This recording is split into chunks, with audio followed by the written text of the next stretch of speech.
waiting the our community, where the cause yawa o. AKBs tell us, Akinole tell us, waiting be that. Now one know abi, I go tell now. Just listen and 30 minutes.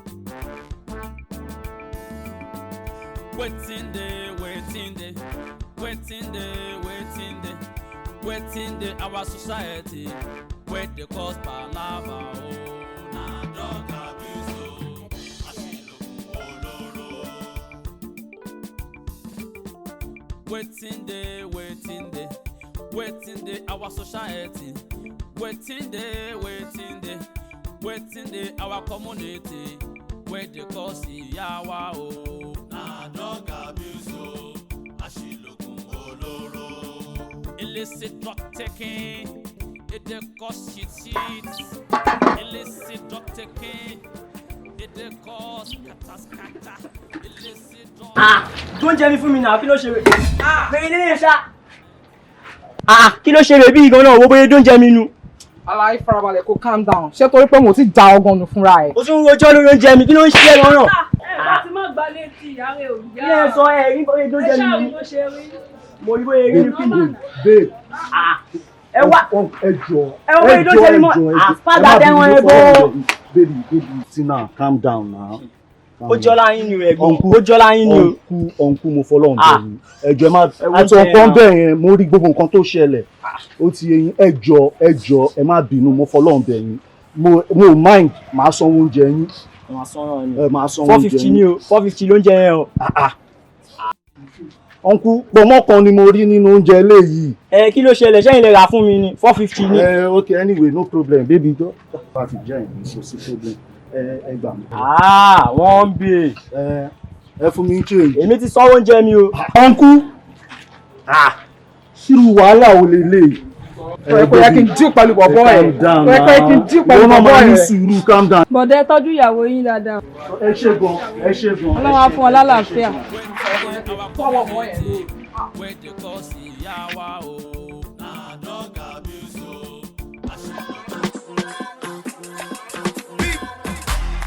Aládùúgbò tuntun ti dé o.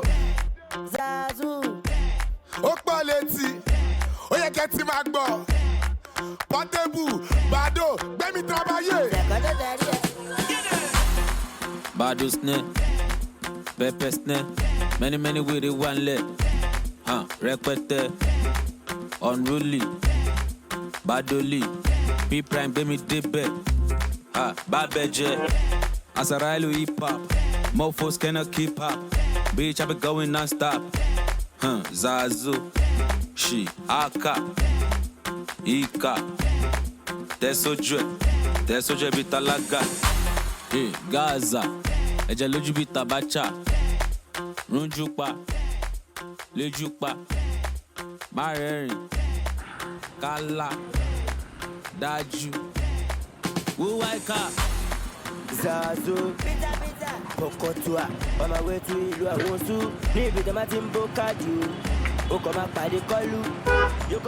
Àdúgbò bí tẹ́ ń lọ gọ́gọ́ lélẹ̀. Ó sì dá yín lójú. Ibi tẹ́ ń lọ gọ́lé ìbọn mú ìbọn bí tẹ́ ń lọ ń bẹ̀rẹ̀ àdúgbò. Èló lówó mi.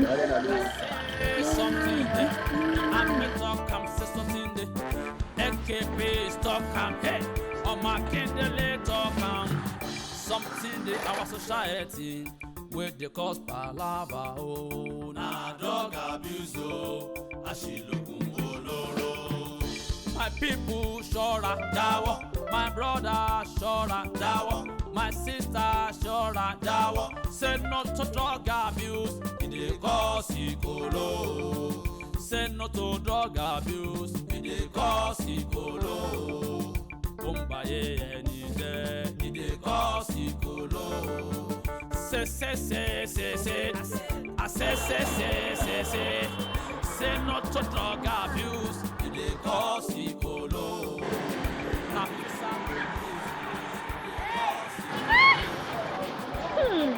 Elédùwà, ogun ìdílé sì lélẹ́yìí o. Àjẹmọ̀ bóyá ìdílé ìyá rẹ̀ lọ sí ṣe é bá òun.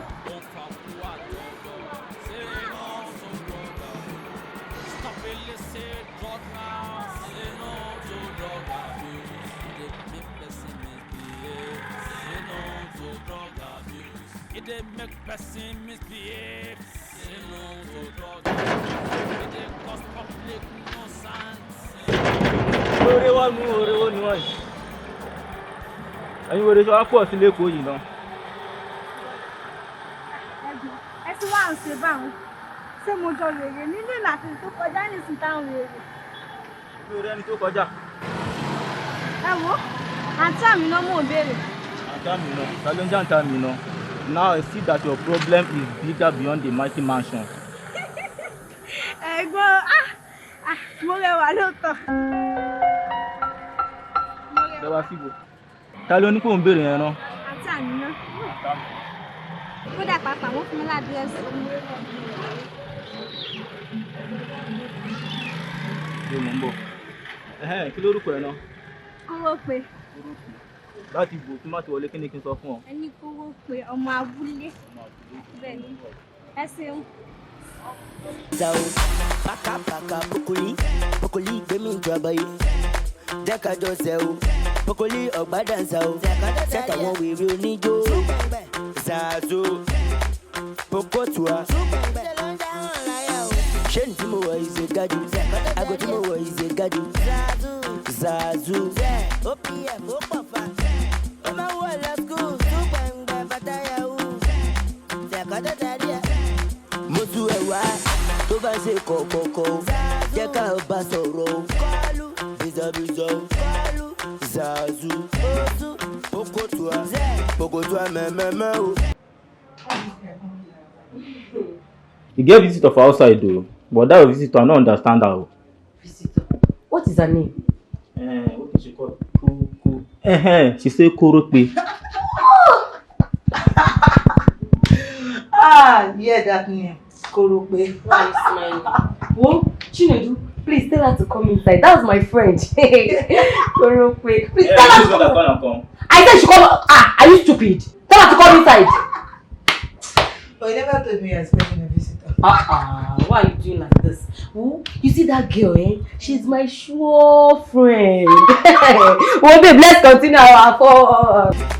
Zazu, amoro mi tó bá ti ṣe o, má lọ ṣẹ̀ṣẹ̀ kú ṣe o, jẹ́ ká jọ ṣe o, ṣàwọlé tempo, pokotua, ṣé máa ṣe bí ìṣúlẹ̀ṣu, ṣé àwẹ̀ tó black amaru, táyàmọ̀ kọ́ mú ẹ̀mọ̀ yan, ṣó máa gbọ́ kó gba gidi, international promoter o, pokotua mẹ́mẹ́mẹ́ o, Zazu, pokotua, èmi ni wèrè olórí. Ìdààmú àdúgbò mi, wàhálà musician, ó dé padà o, níṣẹ́ ló ń já hàn láyà o, ọ̀nà tí mo wọ̀ yìí ṣe gájú. Àmínà ọ̀rẹ́ mi! Àmínà! What's up, bro? Àmínà! Àwọn orí kìí ṣe. Àmínà! Ọ̀rẹ́ mi! How far now? Wo? Yes, babe. Ọlọ́mọdé rẹ̀. Ó ti ẹ̀ sọ pé kó fẹ́ gbọmọ. Oh, the beauty bar, stop it, babe. Well, this is my friend. Láti abúlé ló ti wá. Ọ̀rẹ́ mi túkẹ́ ni ọ̀nà my show girl. Àmínà! Ẹ̀rọ mọ ọkọ tó ṣẹlẹ̀ pé kí ìwọ lọ. Ìfúnlẹ̀. I'm not sure about it. You are seriously a village champion. Ẹ wo lóòótọ́ ọkọ̀ òun fún mi láwọn oníwàhálà pọ̀. Ṣorí bèbí turn around jẹun ẹ̀ ṣé o ti rí bó ṣe wà? By the time tí bá máa padà rí package tí bá máa rí fọ́ọ̀mù ẹ̀ tí mo tún jẹ òun ní ìdààmú mọ́. Ṣorí èmi támínà bí mo ṣe wà nígbà tí mo kọ́kọ́ dé Èkó yìí mo fà á báyìí ni mo tún wá fà á báyìí kódà ṣé o mọ nǹkan tó ń pè ní led a máa ń tọ sísàlẹ̀ báyìí ni a tún máa ń ṣe ṣòríṣòrí ṣé bẹ́ẹ̀ ni ìrẹ́ wo mí nà ó bẹ́ẹ̀ lọ́kàn mi bẹ̀rẹ̀ tó tí bá máa padà rí package ọ̀rọ̀ tí bá rí fọ́ọ̀mù rẹ̀ tí bá tún jẹ tó bá máa padà rí wá pé Wow, mo fọ́. ọ̀rẹ́ mi o yes of course. Ọ̀rẹ́ ó ga owó fọ́ àdùn. Gbàgbé ìyẹn jàre fínlẹ̀ bẹ́ẹ̀ máa tún ṣọ. Yes of course. Ó ga o wo èmi tiẹ̀ fẹ́ máa lọ tèmi tó gbogbo òṣèlè yóò tẹ̀ jẹ mí. Èmi ní nǹkan èmi náà ń fẹ́ lọ jáyé tèmi ń gbòòrò. jọ tí wà á ti ọ̀rẹ́ Arowoogun yìí tẹ́ bá ti jọ ṣùṣì ń tán pàdé mi ní club jọ. Àjọba wa náà ni wọ́n wá yọ̀ rẹ̀. Dáadọ́ fẹ́ mú dání. Má fọ́ láńgbẹ̀, má jẹ́ jẹ́ kó máa bẹ ṣe ọ̀sẹ̀ pẹ̀lú. Ọ̀rẹ́ mi jòkó mọ̀ bó ṣe gbọ́. Ẹ jọ ọ̀rẹ́ bá kó báyìí. Mi ò láìkí ẹ̀ oúnjẹ ojú mi o. Òun bá ṣe ti gbọ́ ọ̀rẹ́ mi. Fífi ṣe ti gbọ́ bẹ́ẹ̀. Àgbọ̀ mi. Ó ṣe àrẹ ẹ̀ tẹ́kẹ̀ ọ̀wọ́ ọ̀rẹ́ mi.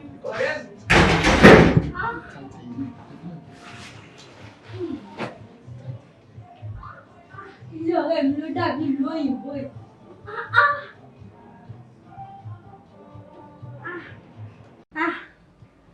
Wọ́n sọ pé wọ́n máa ń káwó lórí igi lẹ́kọ̀ọ́.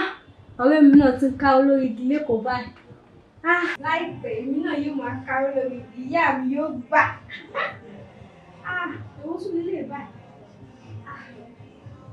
Àyíkáyé náà rẹ̀ mi jẹ́ o. Jẹ̀bú.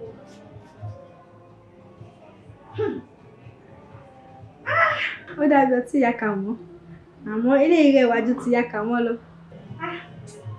Jẹun sí. Ọ̀rẹ́ mi o. Ayé tọ́rẹ́ mi jẹ lẹ́kọ̀ọ́ rè, abájọ tó fi ń yọ ẹ̀kẹ́. Èmi náà ti ń jayé báyìí. Just listen attentively.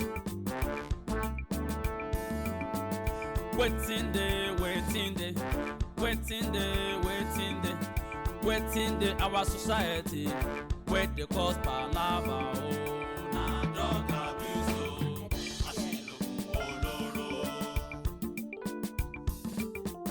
waiting day,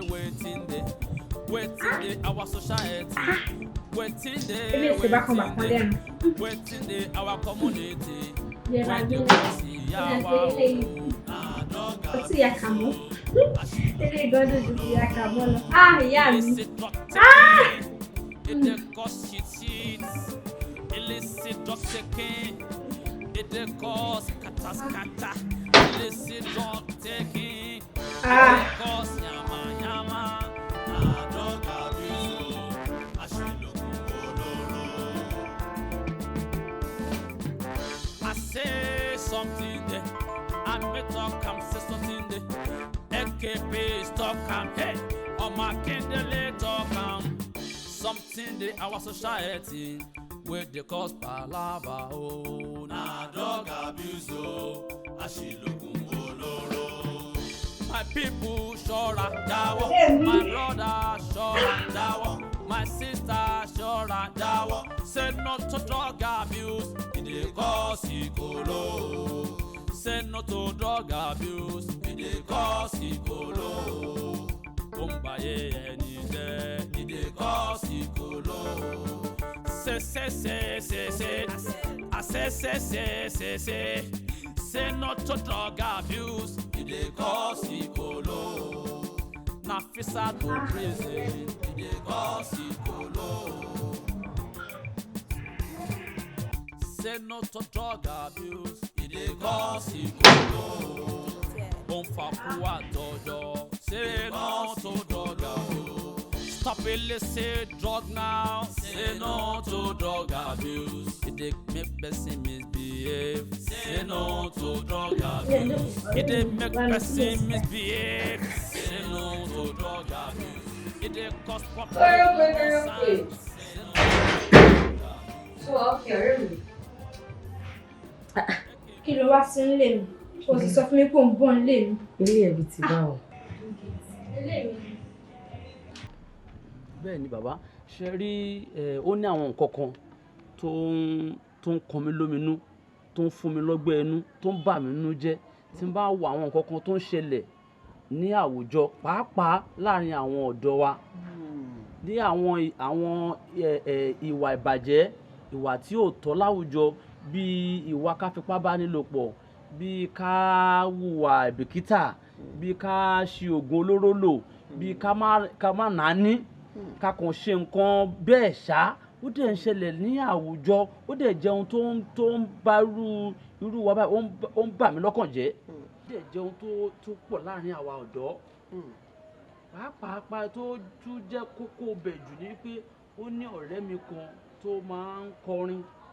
AK Peace ọmọ Akíndélé ó máa ń kọrin ó jẹ́ ẹni tó máa ń kọrin ó dẹ̀ máa ń kọrin àwọn tó máa ń kọ ó máa ń kọrin láti sensitize àwọn ọ̀dọ́ lórí bíi say no to rape drug abuse má dàdé sójú ọ̀gbàrá àti àwọn ìwà ìbìkítà àti ìwà ìbàjẹ́ láwùjọ so mo wá wò pé tírú wa náà pé tí n bá tún wá láti wá ìmọ̀kúmọ̀ láti lè fi gbéṣẹ́ orin ẹ̀ lárugẹ mo wá rí i pé kò yẹ kí n kàn lọ sí psychiatric hospital nìkan irú yín báyìí náà ni pé kí n wá síbẹ̀ láti wá ìmọ̀kúmọ̀ kò tó jẹ́ kí n wá bí nìyẹn. You see, that is a very good step in a very correct, correct direction.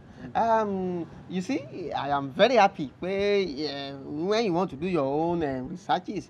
Ẹ fẹ́ béèrè àwọn information lórí àwọn nǹkan tó jẹ mọ́ṣẹ́ tiwa ẹ tún wá wò pé kẹ́ tún wá sọ́dọ̀ ọ̀rọ̀ àwa iná that's a very correct one. You see lórí ọ̀rọ̀ àwọn ọ̀dọ́ tó kàn sọ̀rọ̀ àwọn di nǹkan míì sí gbòòrò lórí gbogbo àwọn ìwà bàjẹ́ tí wọ́n wò tí wọ́n ń fìṣẹ́ sayọ̀ tán láwọn ń sayọ̀ oríṣiríṣi reasons ló fà á. I can assure you I am going to take you around now. We are going to see some situations. We are going to discuss those situations that led to their different and individual conditions. And then, as regard that your friend, AKPs, don't call me. Yeah, that is very, very wonderful. You see, tí àwọn tó ń sọ lọ́rọ̀ pé káwọn ọ̀dọ́ wọ̀nyẹn kí wọ́n stay away from drug tí wọ́n bá ń sọ lọ́rọ̀ táwọn tó láwọn ń ṣe tíátà tó máa ń gbé sórí stage tó ń dún gbé sínú àwọn sinimá àtàwọn fíìmù sí wọn gbogbo táwọn olórin náà tún wá tẹpẹlẹ mọ́ tí wọ́n bẹ̀rẹ̀ sí ní máa wax ẹ̀ jáde nínú àwọn orin wọn yàtọ̀ sáwọn orin rádaràda sídìí òkè tí wọ́n ń kọ káàkiri tó ń bayé jẹ́ mo very sure pé irú àwọn orin báyẹn will leave our society a better society because of that because mo rí i pé nǹkan gidi ni ẹ fẹ́ ṣe àwọn ìwádìí yín fún I am going to show you complete support. I like that. I'll be much grateful, sir. No, don't worry. Is there anything again? Bẹ́ẹ̀ni, Bishop Akpe ni ẹnìkan ìpẹ́sẹ̀, let us go. Pariwo síyàn létí, èmi tí mo ṣe ní sílọ̀ pẹ̀lú President Ọláṣùkú. Officer, in furtherance to the discussions we have been having as regards these researches we are undertaking, it is necessary ká wá síbí ká wá àwọn tó wà ń bí pẹ̀lú conditions wọn àtàwọn nǹkan tó lead to their conditions. Where do I start from? You see this one? Tó wá sọ funfun bíi tàwọn áńgẹ́lì orílẹ̀ yìí. You will not believe pé boyfriend díẹ̀ ló introduce ẹ̀ sí marijuana.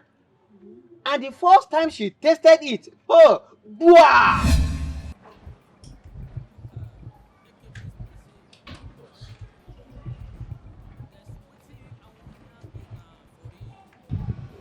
Agafe, sórí inú mi máa ń dùn tí n bá rí ẹni tó ń fi àwọn èèyàn tó fi wọ́n tọ́nà tó ń fi wọ́n ṣọ́nà tó mú wọn sí ojú ọ̀nà. Mo láìkì nǹkan tó ń ṣe fún bèbí ẹ̀. Látòní lọ, má pè ní Àgàfé mọ́, pè ní olùtọ̀nà. Olùfìnàwọ̀n àgbà owó. Bàbá ti fún ẹni olùtọ̀nà ní street àgbà. Ṣúwárì, inú mi máa wá ń dùn nítorí nígbà tó pè mí tó sọ fún mi pé mo fẹ́ fi lè díẹ̀ sínú system. Inú mi dùn. Ọ̀rẹ́ ṣọ́rí bó ṣe wà yìí tó o bá kọ̀ tó wá lọ mú jáde tó lọ yẹ̀yẹ́ ẹ̀. Ó máa fọ́pọ̀ ní ọdún yìí rẹ̀. Wọ́n wá fi bu ẹ̀. Tí wọ́n bá fi bu ẹ̀ wọ́n á fi ẹ̀ bù mí. Aláyé ṣé orí wéé wà ẹ́ tó bá ti fi bú wọn tó máa túnmọ̀ kó máa pè mí náà. Bàbá ńlá Tuwálé. Wọ́n á kàn ẹ̀ àkàn ẹ̀yà láyà ẹ̀. Tuwálé bàbá ńlá Tuwálé. Ọ̀rẹ́ o.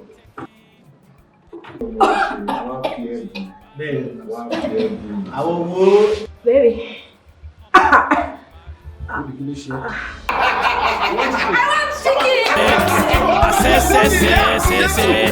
Say not to drug abuse.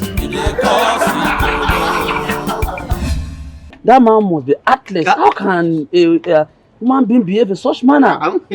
Lójú tí ẹ kò wá heartless, ó ń kíá ni. Báwo ni ká wá sọ tẹ́lẹ̀? Eléyìí tó fi gbogbo ojú wọ̀ kí má sì tó get it. Tó ní 1 × 1 is equal to 11. You see? She had a very responsible husband. Ọkọ ẹ̀ ṣe èèyàn. Àmọ́ peer influence ló kó bá àwọn ẹgbẹ́kẹ́gbẹ́ tí ń kó ká. Àwọn ni wọ́n introduce ẹ̀ sí nǹkan tó kó bá tó sún débi tó wáyé.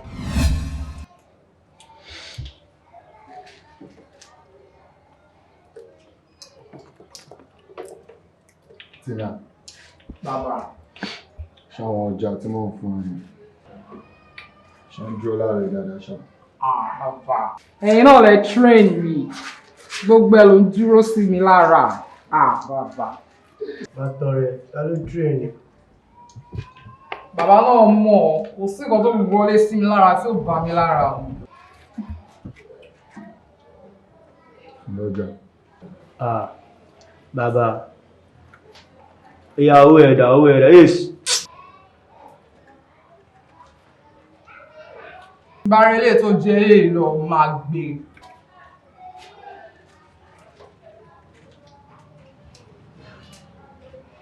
Owó mi pé.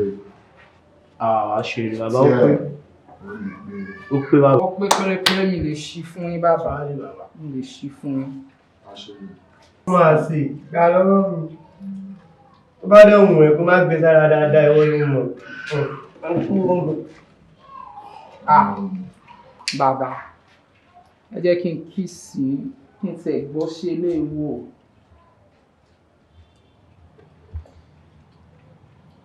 Kí ló ń sọ fún yẹn? Not today. Okú extra tire, ó ti yé mi. Àlàyé kí ló ń ṣe ẹ̀? Tí wọ́n gan bá gbé kíní ẹ dúró, mo máa la. Wíìrì, ó fẹ́ lákìíní mi. Máa wá mú mọ́. Bọ́ọ̀lẹ̀ ń bẹ́jọ. Okú extra tire, ó ti yé mi. Tina, aṣọ ńlá kọ́ léèyàn ńlá o. Ìrà kéré kò tó fà sára ẹ̀. Bàbá, ó kéré fún àwa yìí. Tina. Bàbá. Galat. Bàbá, ẹ wá sí ilé gbọ́jà ẹ̀. Now one know abi, I go tell now. Just listen and 30 minutes.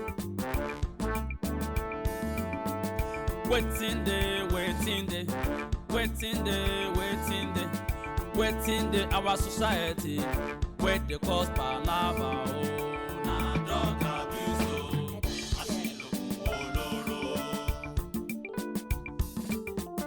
waiting day, our society, waiting day, our community, where they cause yawa, na drug abuse,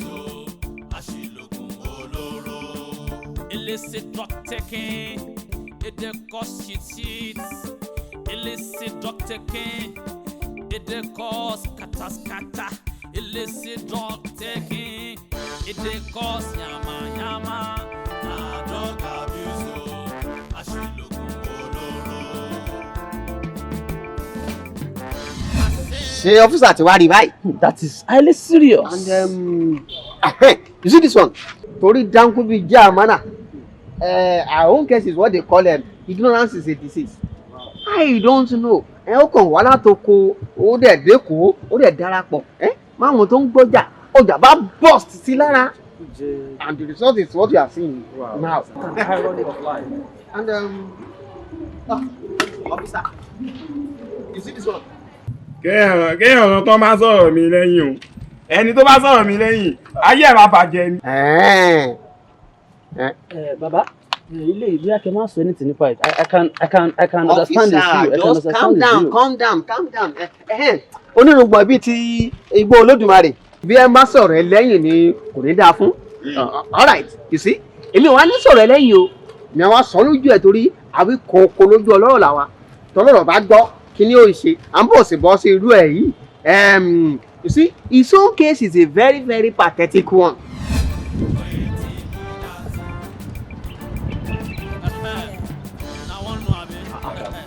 Báyìí sí.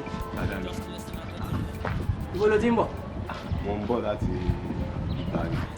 Àti tá má fi ṣùgbọ́n lọ. Ọlọ́run á ju ògbọ́n. Jókòó. Ó lọ́rọ̀ tí mo fẹ́ bá ẹ sọ. Dọ́bùdì. Yes, ẹ̀gbọ́n. Ṣé o rí Ọlọ́run pé òní ní ọjọ́ ọ̀rọ̀ ni? Mo fẹ́ gbà ẹ́ ní àmọ̀ràn, inú mi dẹ̀ máa dùn kó tẹ̀lé. Ṣé bó ṣe ń lo ayé ẹ̀ ṣó tẹ́wọ́ gan fúnra ẹ̀ lọ́rùn? Ohun rẹ̀ bó o mú gbó, wà á mú sìgá, wà á mọtí, oríṣiríṣi orúkọ òun lòun pa àwọn kan tẹ́ ẹ̀ mọ́. Tó bá mú tó wà bẹ̀rẹ̀ sí ní ṣe wọ́nranwọ́nran.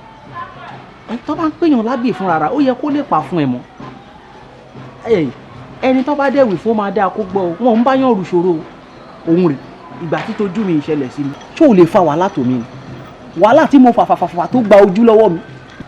Àmọ́ kò sẹ́ni tó wàásù fún mi kémi fúnra mi tó mọ̀ pé kò ṣe nǹkan tó dáa. Mo wá fọlọ́run bẹ̀ wá gbọ́ gbogbo àwọn ìwà burúkú ìwà bọ́lẹ̀ jẹ́ ń sọ ìtàn kékeré kan fún ẹ.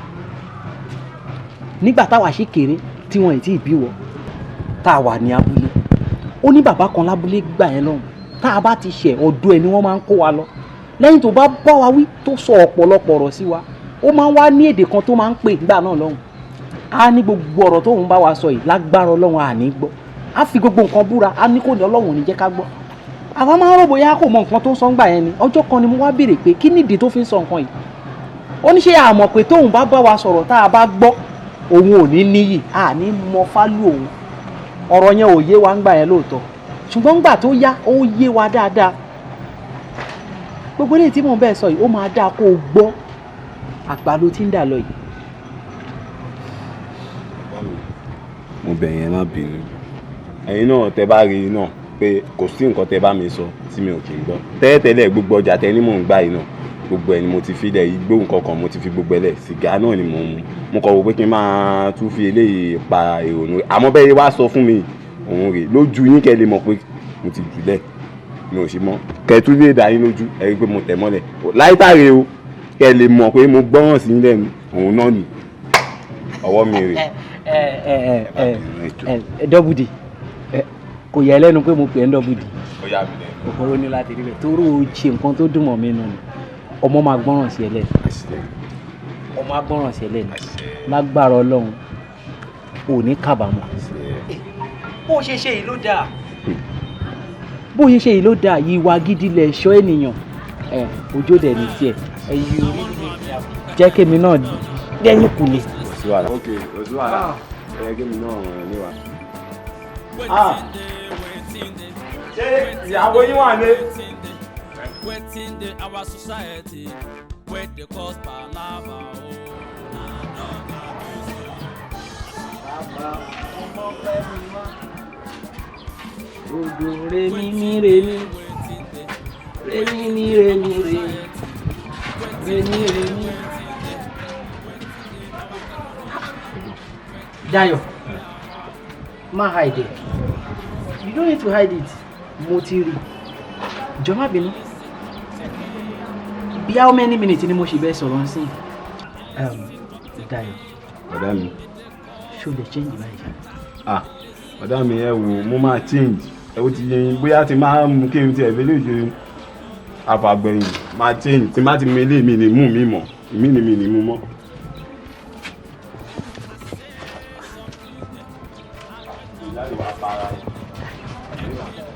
You don't think you can change? You're a bastard. Our society wey dey cause palava o na drug abuse o àṣìlògùn olóró.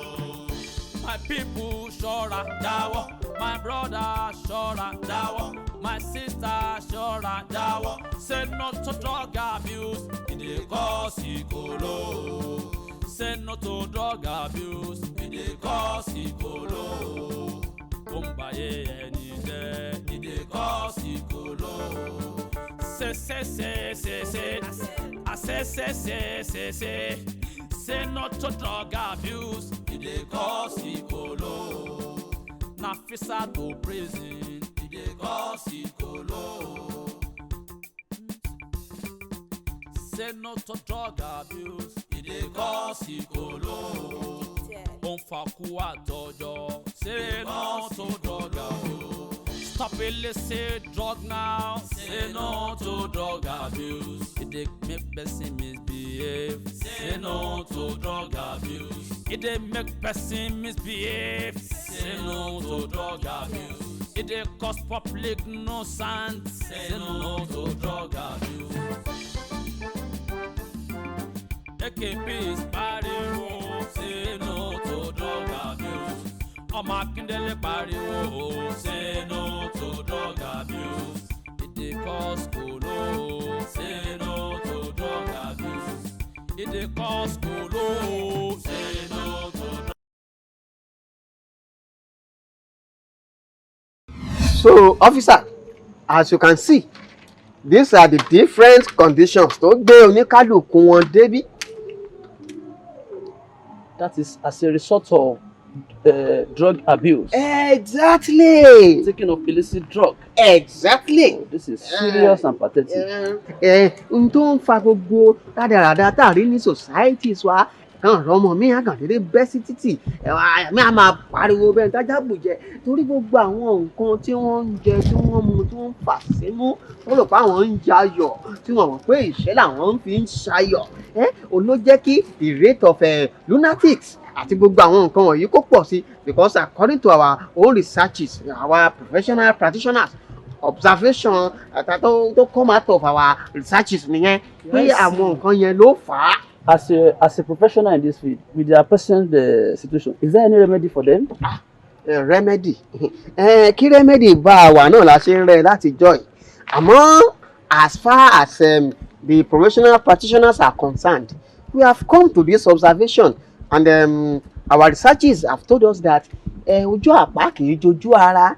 It is better that the young ones run away. I mean, flee completely from illicit drug and drug abuse. They should abstain. Exactly. Torí once somebody get into these conditions, it takes effort and time before they can get back. So it is better they run away from it. Pátápátá polongodo, complete run away. That is the solution, the best remedy. I see. That is why the AKP is calling say no to drug abuse. Bó ló ti kọ́? Only say no to drug abuse and run from illicit drug taking. Exactly. Stay away from drug abuse. So let us go to the other side now. Let us go. Something dey, oh, something dey, something dey, oh, something dey, something dey our society wey dey cause palava, oh. AKP tell us, Ọmọ Akíndélé tell us, wetin be that thing? I say something dey, oh, something dey, oh, something dey our community wey dey cause yawa, oh. AKP tell us, Ọmọ Akíndélé tell us, wetin be that thing? Illicit drug taking, it dey cause shit. Illicit drug taking, it dey cause scatter. Illicit drug taking, it dey cause yama. Na drug abuse, oh, Ashilogun oloro. I say something there, and me talk am say something there. AKP talk am, hey, Ọmọ Akíndélé talk am. Something dey our society wey dey cause palava, oh. Na drug abuse, oh, Ashilogun oloro. My people ṣọ́ra jáwọ́, my brother ṣọ́ra jáwọ́, my sister ṣọ́ra jáwọ́. Say no to drug abuse, e dey cause Ikolo. Say no to drug abuse, e dey cause Ikolo. Ó ń bayé ẹni jẹ́, e dey cause Ikolo.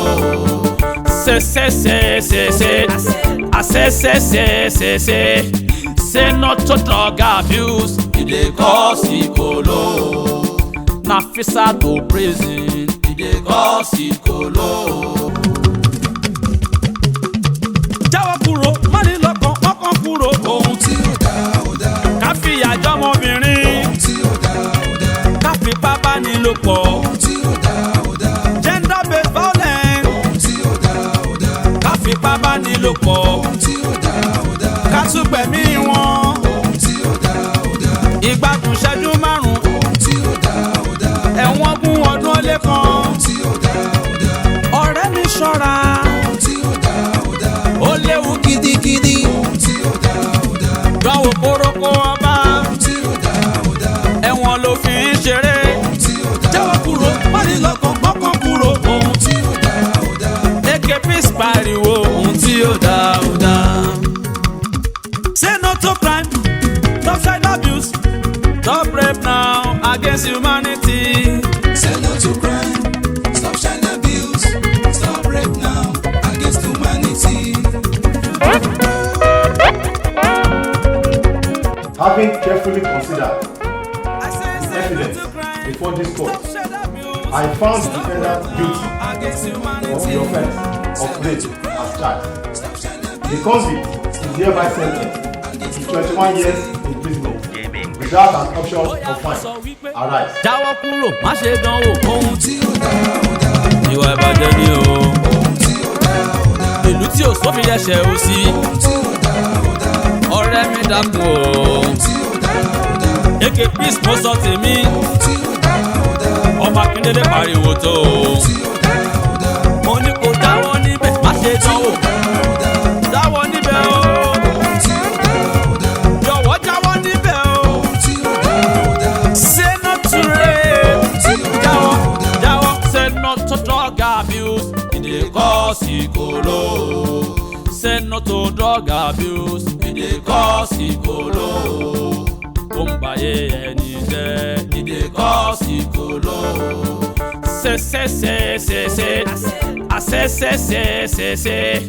Say no to drug abuse, e dey cause ìkòló. Na visa to prison, e dey cause ìkòló. Say no to drug abuse, e dey cause ìkòló. Ó ń fa kú àtọjọ́. Say no to drug abuse. Stop illicit